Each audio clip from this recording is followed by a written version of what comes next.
Good afternoon, it's Nicholas from Gandora Gaming, and I bring you guys my Chaos Thunder Dragon build 2023 post the new Chaos archetype, the Chaos Archfiend archetype, or whatever you want to call it.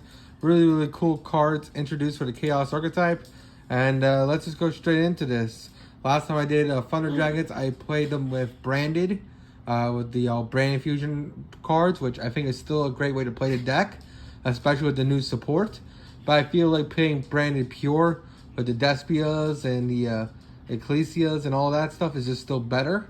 So instead of playing a worse version of this pure Branded Bestial, I decided let's go with the Chaos route and make a Synchro variant of Thunder Dragon. And let's just go straight into this. So first things first, we gotta play Leviair. He's our main deck Moss monster. This guy's amazing. He requires banishing 3 lights or darks from grave. And depending on how many you banish, or the different kinds, you get different effects. So you banish a light and dark, he has an effect. If you banish all dark, he has an effect. And you banish all light, he has an effect. So if you banish only light monsters, special summon 1 monster from your graveyard in defense position. If you banish all dark monsters, shuffle 1 random card in your opponent's hand back into the deck. If you banish both, destroy 2 cards your opponent controls.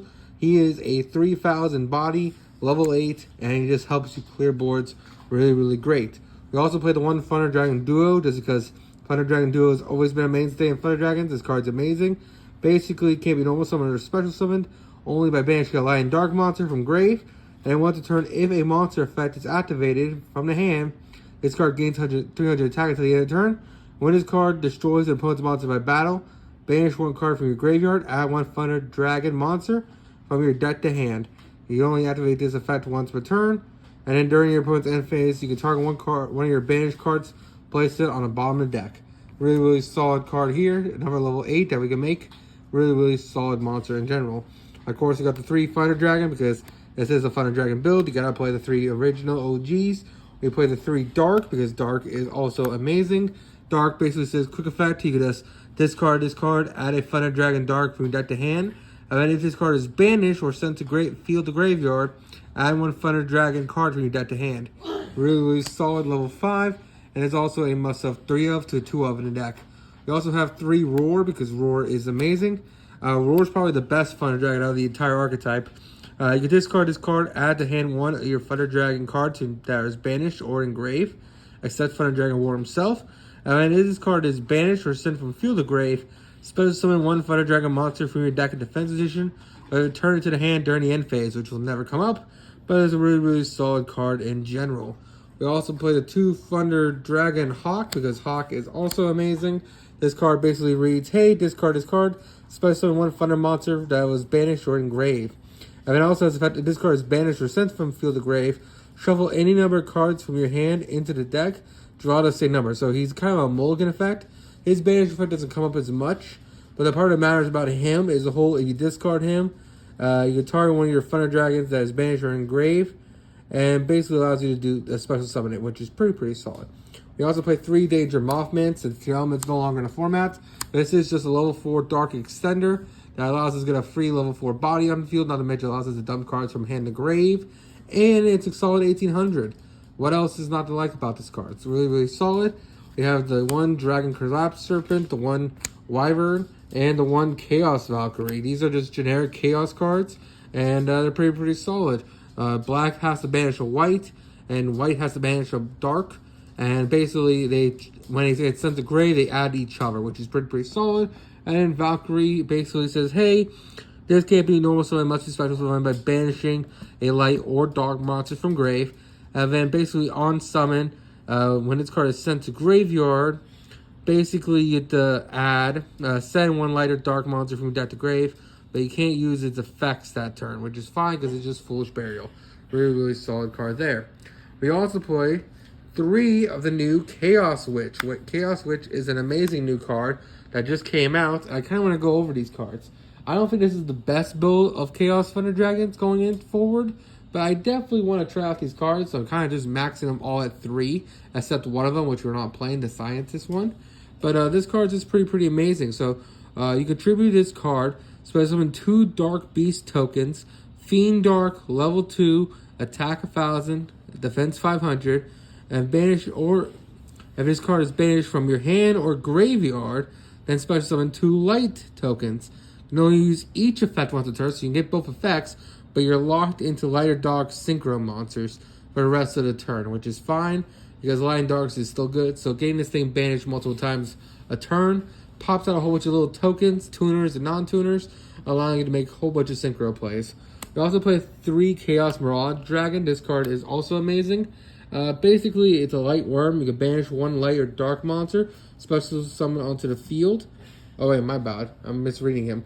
You can target one of your banished light or dark monsters, special summon it onto the field, and negate its effects for the rest of the turn, which is fine. Really, really solid card there. It doesn't have the restriction on the level, too, so you can reborn any of your Thunder Dragons, which is also amazing.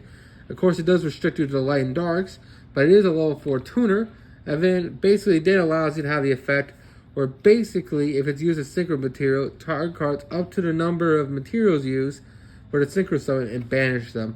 A really, really solid effect to help you go second and help you deal with your opponent's cards. Now let's go on to Shell of Chaos. Shell of Chaos is another amazing card. Basically, banish a light monster from your hand, special summon this guy onto the field, and then when he's special summoned, if Core of Chaos is in your banish zone, basically you get a special summon onto the field. Same thing goes for Core of Chaos. These two are inseparable. This card says banish a dark from hand, and then if this card is summoned, if Shell of Chaos is in banish zone, special summon it, which is pretty solid. Both effects are really, really solid. He's a level 2 tuner, and he's just a level 4 machine monster, allowing you to get a whole bunch of synchro plays going, and overall, these cards are just amazing. So that is it for the main monsters. Let's go over to spells and traps. Of course, you gotta play 3 Chaos Space, because Chaos Space is insane in this archetype. Same thing with Allure of Darkness. We're playing with so many lights and darks, this is perfectly fine. We have the 2 Thunder Dragon Fusions. This is because, hey, we do want to make ourselves, not Colossus, but of course, our big boy himself, the unbanned Titan. So we do want to still make him. And then, of course, we got the 1 Callby and the 1 Gold Sark, just to round out our list. So that is it for the main deck. Let's go over the so now it's time to go over the extra deck. Of course, we played 2 Thunder Dragon Titan, just because this guy's great removal, not to mention he is our main boss monster. I hope Konami eventually prints us some new fusions, and we don't just stop hoping that Colossus doesn't get unbanned. I really think that Thunder Dragons got a great first wave of support. I really do think that Thunder Dragons themselves need another fusion monster, or just need more support in the extra deck to allow them to be a competitive deck again. I think all their cards are still meta relevant if they had more support going for them, just because they're always going to be relevant enough because they're always the chaos attributes. But I really wish they get more fusion support, allowing them to access more of their extra deck pool instead of just having to forcibly splash all these other engines into the deck.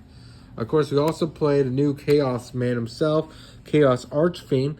I will say this on a preference, this deck does also get better next set once we get the new level 10 Chaos Man, but until now we only have the level 8. This guy's pretty solid though, requires 1 light tuner plus 1 non-tuner dark monster. If any cards have been banished this turn, this card gains 2,000 attack, and don't forget, our Miracle Dragon banishes cards, not to mention we're playing Thunder Dragon, so banishing cards isn't that hard. So this guy's just gigantic on the summon. He's a 4,500, and he attacks all monsters opponent controls once each. Also banish any number of monsters destroyed by battle by this card. And then if the owner's control leaves the field because of opponent's card effect, special summon 1 Chaos Synchro from the extra deck. Really solid monster in general, and I say it's a must-have 2 of, if not 3 of in the deck. We also play 1 Chaos, well, not really Chaos, but 1 Scarlet Red Dragon Archfiend, and of course the 1 Tengi Berserker. If you want to switch this out for Boral Sword, you can, because that's a negate. I just like this as a more cheap budget alternative, just because it also wipes the field, which is really, really solid. We also like this guy, Angel Azera. I play him in my Metaphys decks. He's basically Grand Maju for Banish archetypes, but as a synchro, he gains 100 attack for each card in your opponent's Banish cards, which is pretty solid. And then if he's ever banished himself, he comes back, which is really, really cool. So even if he hits Grave, we just banish him and then he'll come back. We also play 2 Chaos Beasts. Chaos Beast is also really solid. So Chaos Beast basically says if any cards are banished this turn, this card gains 1,000, so it becomes a 1,000 attack monster. Well, 3,000 attack monster, my apologies. And you can only use each of the following effects per turn. You target one of your banished light or dark monsters, add to hand. And then, except during the turn this card is sent there, you banish one light and dark monster from your grave, especially when this card from grave. Really solid card in general, and easy monster to make. And because it is level 6, it allows us easier to rank 6 pool. So we are playing one Wallow, even though we're not playing the Bestials, because some of our Thunder Dragons are just naturally level 6. And we also have the one Photon Strike Balancer, just because this is another negate, which is pretty solid. And then finally, our generic links, we have one Phoenix, one Cross Sheep, one Unicorn, and one Appaloosa. So I hope you all enjoy the extra deck. It's definitely can get some fine tuning. You'll definitely play some Access Code. Definitely play some Boros Savage Dragon. But this is my extra deck for now. I hope you all enjoy, and see you all in the next one. Bye-bye.